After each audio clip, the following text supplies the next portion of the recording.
I'm so happy to have Dr. Johnston with us today. Welcome to Calming the Chaos. Thank you. I'm happy to be here. Yeah, it's good to be able to have a talk with somebody who is, I would like to say like-minded. You think in terms of themes and presenting concepts and storytelling, just these things that aren't on the clinical side to describe things that are clinical. I thought maybe I'd just have you, since I introduced you in the way I perceive you, let's hear what you have to say about yourself, where you are today, how you got here, whatever you'd like.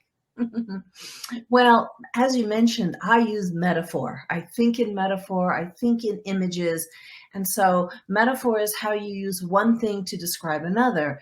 And so, what I found in the field of disordered eating is a lot of times the language was such that it didn't take people where they needed to go because you're using the same words over and over and over and over again. So, if you could use pictures in your mind's eye, if you could use images. So, for that, I always have been a storyteller, which is the language of metaphor, and that's what's made the work really a joy for me. I love doing it. And reading through the book is a different experience, wouldn't you say, than reading one of those eating disorder books that describes what the disorders are and clinically describing how to treat them, right? Yeah, what I know now that I didn't know then, back when I was writing it, is that it's essentially using a different part of your brain. So that really we're going into the more of the right hemisphere of your brain where new experience you can have new experiences.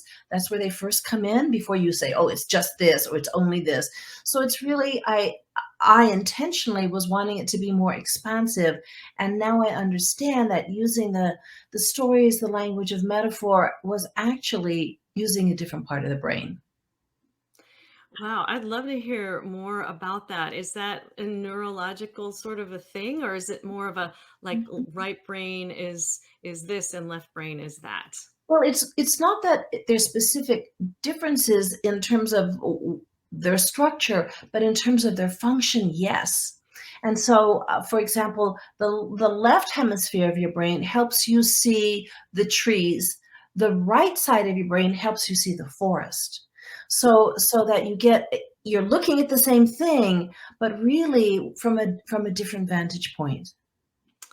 Yes, and I talked to your colleagues, Francie and Maria, last year about that. I cannot believe I actually forgot about it. Maybe I'm just too much in one part of my brain and not in another, which makes complete sense.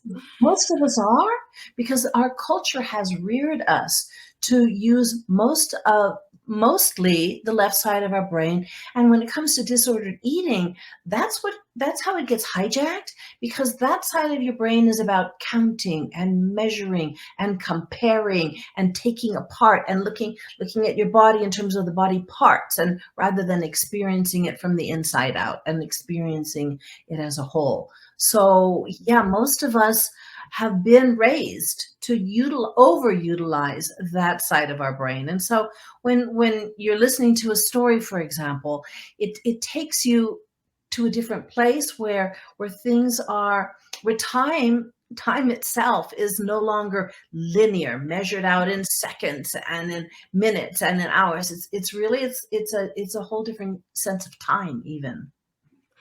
Was that something that you were, because I know you have a history, you were raised on the island of Guam, and being on an island or being out of the mainland, was that any influence in how your brain was developed and developed to think in this way? I think so. And my background is multicultural, indigenous, and so the storytelling has been more closely kept in those cultures as a way of communicating important concepts or helping to understand the world or where we came from, or even in my instance, discipline.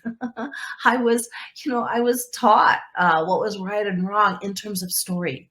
So I think I that just became a natural way, but I didn't really realize that until I was raising my own children, and my daughters were going to Waldorf schools, and they would come home with stories about Prince division and Prince multiplication, and I remember thinking, "Gosh, if I had learned my times tables that way, I would know them."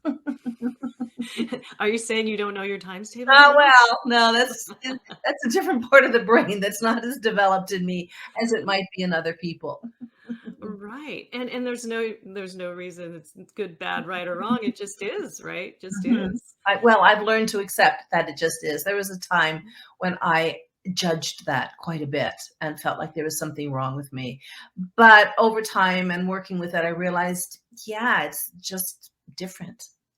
Yeah, and that's why I say I've got a degree in accounting, but God made the calculator for a reason. So, and I don't know very many of mine. I think mine stop at like 7. I don't know that I can go 8s and 9s very confidently. So